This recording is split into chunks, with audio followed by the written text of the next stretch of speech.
The headlines: Commonwealth Secretary-General Patricia Scotland has commended Zambia for enacting the National Health Insurance Law. A team of government transport control unit that swung into action, checking on the abuse of government vehicles, impounded 6 motor vehicles found in irregular places. And the former United Party for National Development Secretary-General Captain Walusiku Abela has accused UPND leader Hakainde Hichilema of failing to provide credible checks and balances, but opted to embrace politics of hate. Hello, with the news in detail, my name is Achitalo Chinzenge. Commonwealth Secretary-General Patricia Scotland has commended Zambia for enacting the National Health Insurance Law. Ms. Scotland says a national health insurance scheme is a key ingredient in helping Zambia achieve a universal health coverage. The NHI will pool resources that are key in implementing various quality health interventions. She congratulated Zambia for being in the front line in the Commonwealth countries' quest to achieve universal health coverage. And Ms. Scotland said this in Geneva, Switzerland, ahead of the 71st World Health Assembly, which opens on Monday. Ms. Scotland is, however, concerned that so many young people are dying prematurely from non-communicable diseases, NCDs, due to unhealthy lifestyles. She has called on Commonwealth countries to aggressively fight NCDs, which has proved to be a threat to social and economic development of member states. Minister of Health, Dr. Chanda said Zambia is on firm track towards achieving universal health coverage. And Dr. Chilufya said the acknowledgement by the Commonwealth of Zambia's push for universal health coverage through enactment of the National Health Insurance Law is highly commendable. This is contained in a statement issued by Ministry of Health Head Communications and External Relations Stanislas Ngosa. A team of government transport control units that swung into action, checking on the abuse of government vehicles, impounded 6 motor vehicles found in irregular places. Out of the 6 vehicles, the first to be impounded was found parked at Kawata's cheer shop in a rather disguise like the occupant was buying commodities from the supermarket. After a team led by Controller of Government Transport Ernest Kunda waited for over an hour to see the driver, but in vain, he decided to clamp the vehicle and later towed it to the parking area at the Ministry of Works and Supply for safety. This happened after Minister of Works and Supply Felix Mutati joined the team in Kawata and expressed dismay at the conduct of some public servants who have the appetite to abuse public resources. Alfred Wansa has more in the following report. The Ministry of Works and Supply, headed by Honorable Minister Felix Mutati, has impounded over 5 vehicles, government vehicles moving at awkward hours. Now, some of the vehicles which have been impounded have been found at drinking places. These are members of the public, taxpayers, and as the Minister of Works and Supply, Felix Mutati, would put it, owners of public resources, such as these vehicles which have been impounded for parking in inappropriate areas such as bars and nightclubs. It's a Pajero? Yeah. Yes, the parts are too expensive. So the same money can inflate to other things like roads and the medicine hospitals. So rather than buying spares for someone using the vehicle, using it, it's not a thing. Otherwise, we appreciate him. Thank you very much. Thank you. Thank you. Even now, appreciate the government, the PF government is doing well. Revoke the license. Whoever was driving that vehicle, which belongs to the government, revoke it. License. No, they are doing a commendable job. I hope they will continue doing this. Because these people are supposed to be punished, you know, because what they are doing is very wrong. Taxpayers. Yeah, taxpayers' money, for sure it is. Thanks. This vehicle belongs to the Auditor General's office and it has been impounded for parking near Kawata's KCC, which appears to be a drinking place.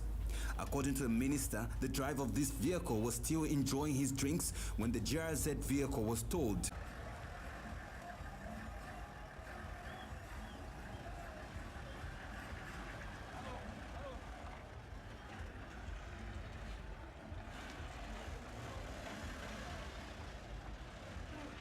This driver had an unclear explanation after the GRZ vehicle he was driving was found with a broken GRZ number plate. All right, when I painted it, that's why it has no number plate. But sir, why are you using government number plate? Because if it was sold to you, you are not supposed to use the government number plate. You are supposed to have changed the number plate. Why is you having the government number plate? The top one is coming. All right, right. I'll be very frank with you. When it was sold to me, the thing has been on hold. So, right? is it your car? No, it's not his car. It was sold to you. It was sold to you again. You're saying it was sold to you. Is it your personal vehicle or is it a government vehicle? It's a government vehicle. But why are you saying it was sold to me again? No, what I was saying, when that process was made, It was sold to you. they sold, yes. They sold to you. So It's your personal vehicle now. no, it's not. But why are you saying it was sold to me? Listen what I'm trying to say, boss. According to Chief Controller of Government Transport, Ernest Chanda, this has become a trend among civil servants. He says sometimes they temporarily remove number plates to blind the eyes of suspecting members of the public. You know, you have a lot of excuses. So this is a trend. You see, this is the fourth vehicle that a number plate has been removed in the night. You can see there's no number plate there. This is a side development because what it is they are trying to run away for us to be able to identify this as a government vehicle. So the only way they are doing now is to remove number plates. I think you've seen now 4 vehicles in the night. Out of 5 vehicles, out of 6 vehicles we've impounded, 4 vehicles, the number plates have been removed. So it's a system that they are using, and now we know their system, and we will catch up with them. After the operation, the minister had this to say. As of this weekend is that we have begun the exercise of recruiting part-time inspectors, and you'll be surprised that the number of people that are coming forward to assist us in this exercise is phenomenal. Most of the officers that we're using even tonight are part-time inspectors who are volunteering their time because they are annoyed with the abuse.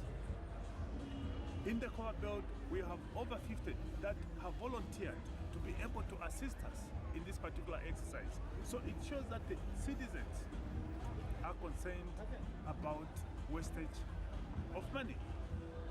So this exercise, unfortunately, has to go on, and we shall make sure it is sustainable.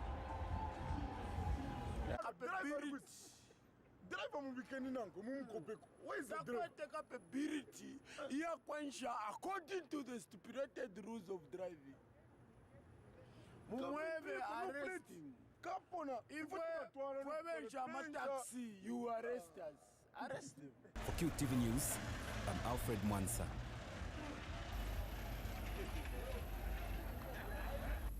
In other news, local government minister Vincent Mwale has warned of stern action against street vendors who are currently making advances and maneuvers to resume trading in the central business district, especially in the late afternoon. Mr. Mwale has warned street vendors to keep away and stay in the markets where stands have been allocated.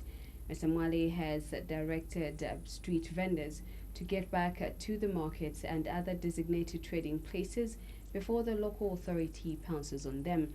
The minister says he signed SI number 10 of 2018 to amend penalties for 22 offences contained in statutory instrument number 54 of 1992 by increasing the penalty fees as well as introducing new offences which include throwing litter from a moving car.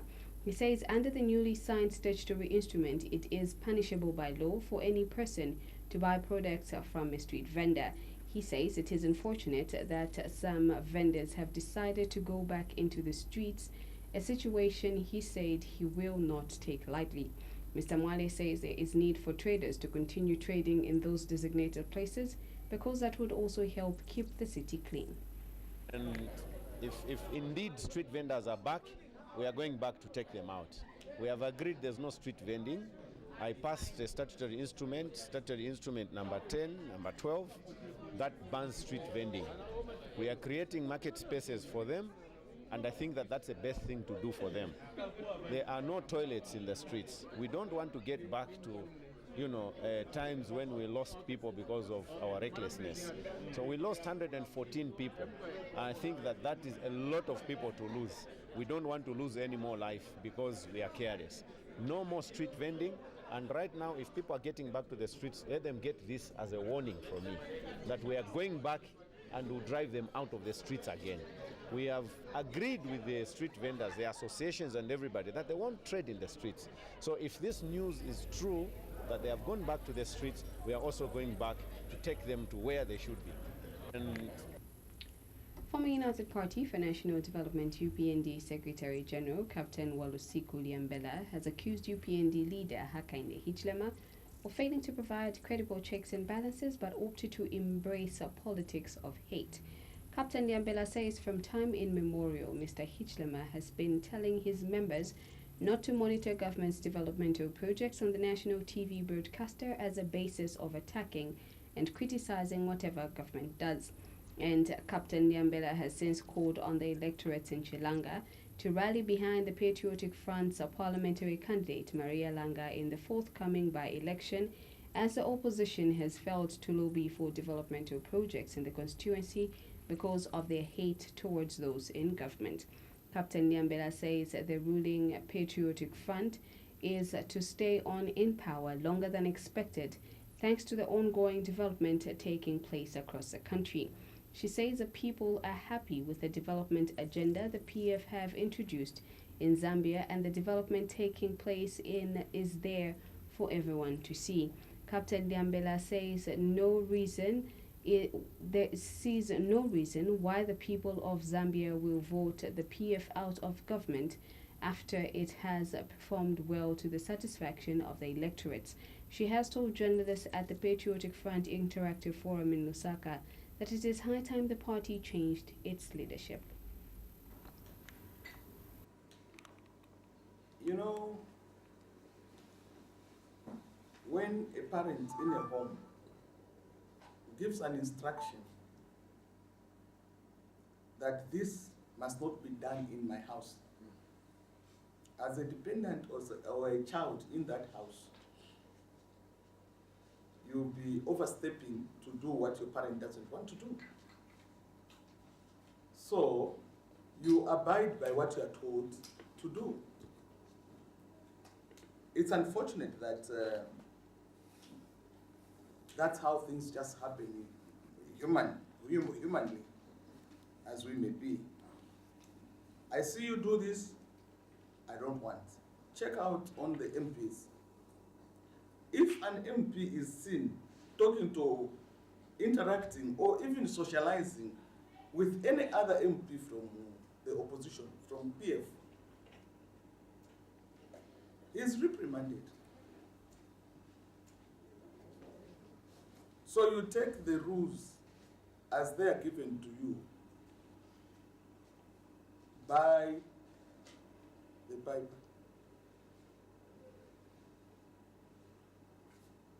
It's unfortunate, and that's why I'm saying UPND has lost its salt, because it's not able to give checks and balances due to poor leadership.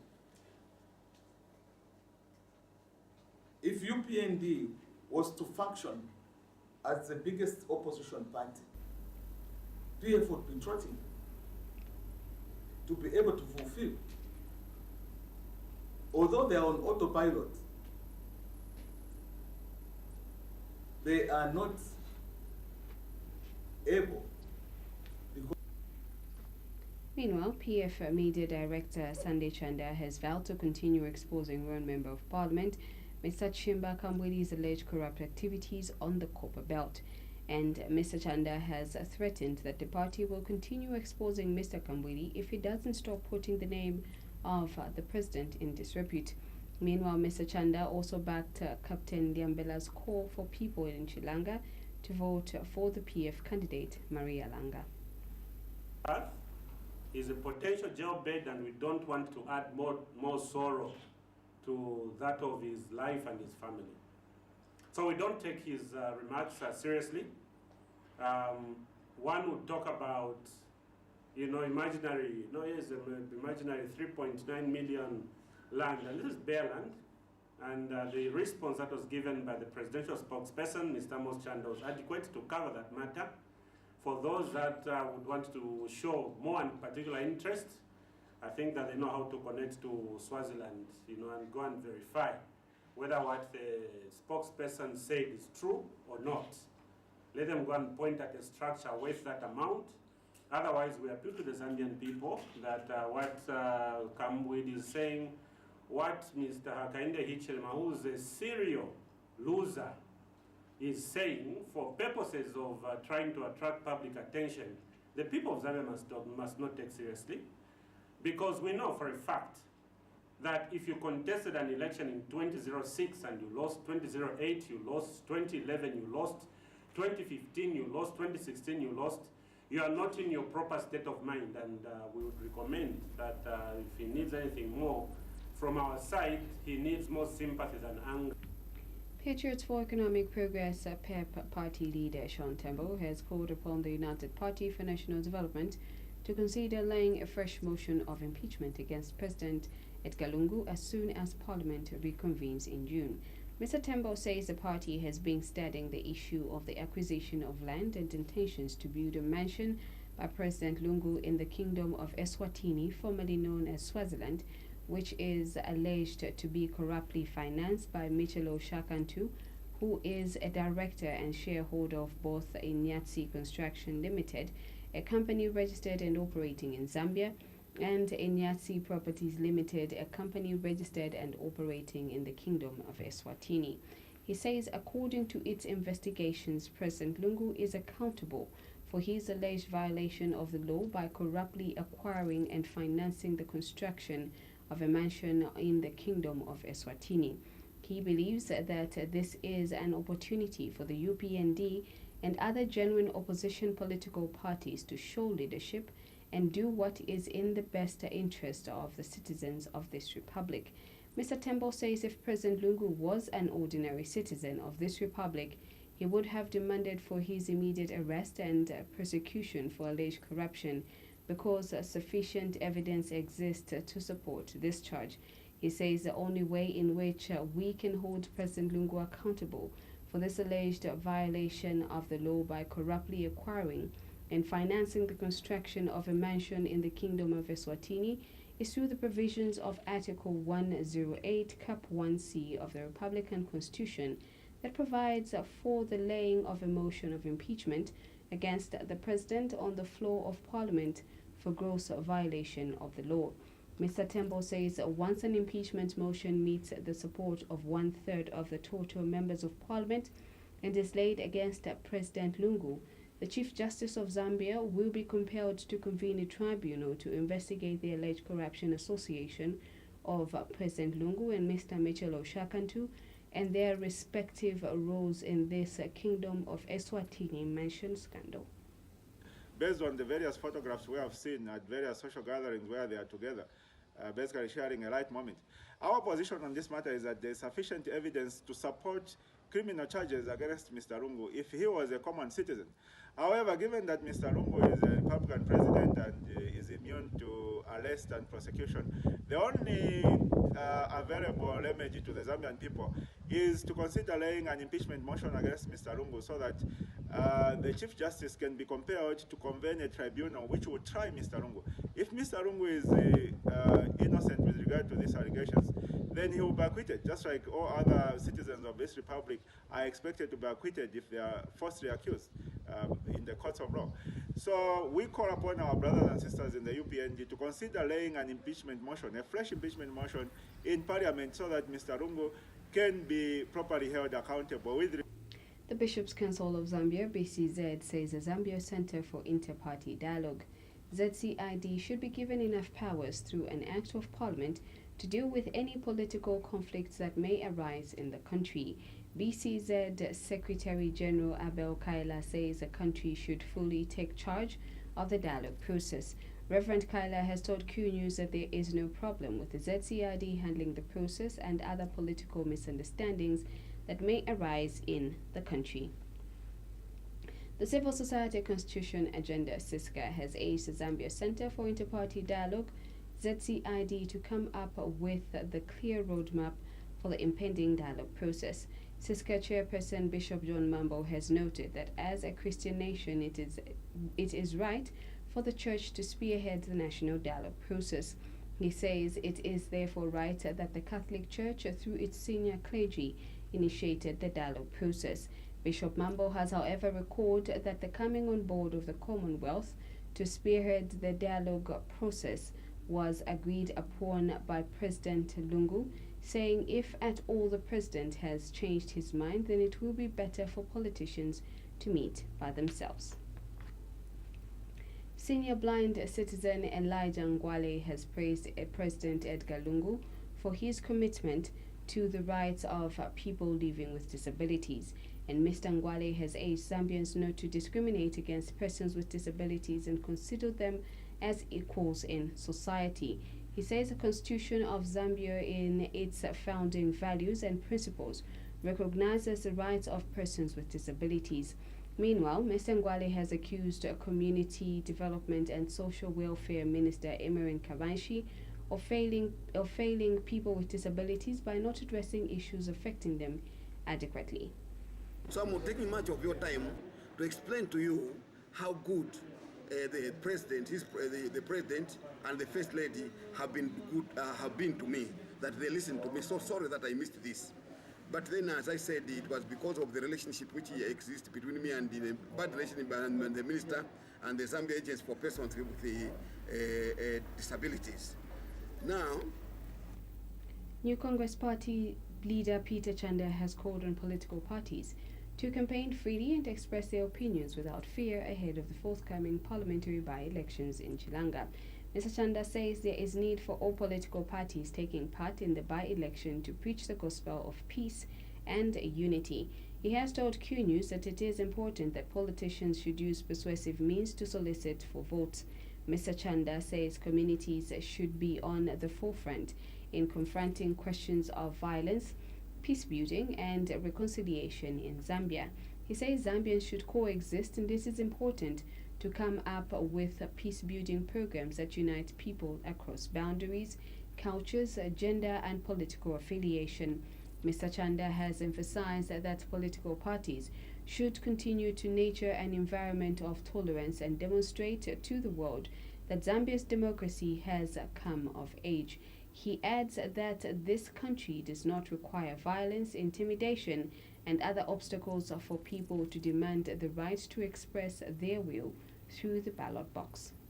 We want to call upon the players and the parties that are involved that please let us not see a drive to a situation where we see a voter apathy. Politics is not a game of fists, it's a game of policies. The ones with the better policies, they carry the day. In this case, we are calling upon the contestants in the Chilanga by-elections that let us observe peace. It is only through peace and unity that this nation will prosper. This is just a simple by-elections. And I want to call upon the youths of this country that you should not be used by any politician. You are not worth dying for any politician. Jesus died for all of us.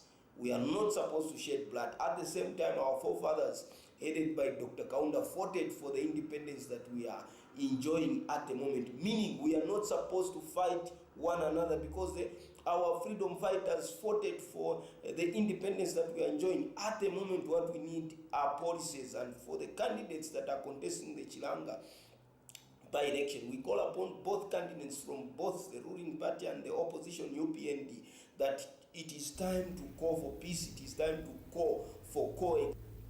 Opposition Green Party leader Peter Sinkamba has commended government for withdrawing the circular which banned medical staff from moonlighting. Mr. Sinkamba says a government worker, just like everyone in and out of the workforce, is feeling the pinch of the current economic downturn. In a statement, Mr. Sinkamba says the cost of everything from food to transport and education has led many workers to take on second jobs to make ends meet and help maintain a modest standard of living. Mr. Sinkamba says the decision by government to reverse the ban will definitely deter massive the exodus of medical staff to greener pastures abroad. He further adds that the decision by government to reverse the ban will therefore not only deter massive the exodus of medical staff to greener pastures abroad, but also help to reduce the budget deficit. The people of Chilanga constituency have been urged to vote for National Restoration Party candidate Pride Mazabuka in the parliamentary by-election which takes place on the 5th of June 2018. Nara Plusaka Province Chairman Alan Sakala has emphasized the need for voting massively for the party's Chilanga parliamentary candidate in the June 5th parliamentary by-election. Mr. Sakala has called on all registered voters in the constituency to vote for a credible, accessible and reliable leader who has the interest of his constituency at heart. He has told Q News that a vote for credibility, not necessarily on the basis of political affiliation, is a vote for the emancipation of the poor masses in the constituency. Mr. Sakala has implored the electorate to vote wisely by electing a person who will effectively represent their interest. He has appealed to politicians to shun politics of blackmail and calumny, noting that election is a process that ushers in leaders to lead for a specific period, but not the end of political participation. We are simply talking about a government that has imposed additional tax on the taxpayer through the National Health Insurance Bill without stakeholder consultation. We are talking about a government that is failing to act on issues of abuses and corruption as highlighted by the Auditor General's report. So we do feel that a government that has demonstrated high levels of weakness in many aspects cannot be able to bring the necessary help that the people of Chilanga need. What the people of Chilanga need is able leadership that has been tested and tried, leadership that is new, and leadership that possesses fresh ideas. And we believe that NAREP represents that particular hope. So we want to be able to appeal to the young people in Chilanga, especially those that are going to be frequenting or attending the campaigns, to be able to make decisions based out of merit and not because of the things that the PF are going to take on the ground. Because we believe that a lot of state machinery is going to be taken to Chilanga. There will be sleek and flamboyant vehicles there. There will be money exchanging hands. And we just want to appeal to your conscience that you vote on merit and not be moved by the campaign songs or the promises that will be made by the petty. The National Democratic Congress, NDC, has supported the Zambia Center for Inter-Party Dialogue-led national dialogue process. Member of the Central Committee in charge of Gender and Child Development, Savoy Imboila, has told Q News that Zambia can only sort out its challenges using institutions within than seeking interventions abroad. She says the party backs the ZCID-led process because it allows a lot of political stakeholders bring issues affecting the nation to the fore. I feel that it's important for various stakeholders to meet and talk about various issues affecting the country. Because if we've got problems in the country, the only way we can see eye to eye is to sit at the same table and discuss those issues. So we felt that if we stayed away, we would not really know what the other people are talking about, And the goodness with these platforms, is that you meet with various stakeholders apart from political parties. We have civil society here, we've got people from the various universities as well, so that those people were able to sit down and talk. As we end the news, a recap of the stories making headlines. Commonwealth Secretary-General Patricia Scotland has commended Zambia for enacting the National Health Insurance Law. A team of Government Transport Control Unit that swung into action, checking on the abuse of government vehicles, impounded 6 vehicles found in irregular places. And former United Party for National Development Secretary-General Captain Walusiku Abela has accused UPND leader Hakainde Hichilema of failing to provide credible checks and balances, but opted to embrace politics of hate. Ends the news. Pleasant viewing and God bless.